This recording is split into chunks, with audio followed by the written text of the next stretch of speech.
Every year I invest in my own professional development, coaching, mentoring, or learning from experts who can help me become better than I was yesterday, last week, and last year.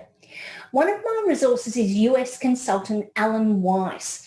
I've invested in attending several of his programs in Australia and the US, as well as purchasing books and access to many of his resources. Alan's The Tools for Change 1% solution says that if you improve by 1% a day, in 70 days, you're twice as good. I was working with a CEO of a machinery rental company when he asked me if I could find where in his Excel spreadsheet some data was being fed from. He told me he'd spent ages over the last 12 months trying to find the data, but to no available. It's no big problem, he told me, yet he was investing time and effort into finding the answer and continuing to do so. I asked him a couple of questions, told him to right-click on a tab, click an option, and voila, he could see the data he'd been looking for during the last 12 months. The first thing to come out of his mouth was, well, that was easy.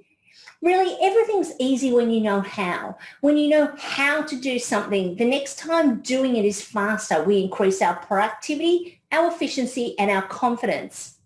For every one thing we do 1, 2, or 5 minutes faster today because we learned something new, that time saving is compounded.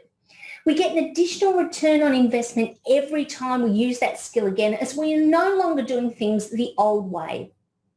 It can be easy to dismiss the value of trying to find a better way to do something by talking to a colleague or exploring with your team better practices because of time pressures.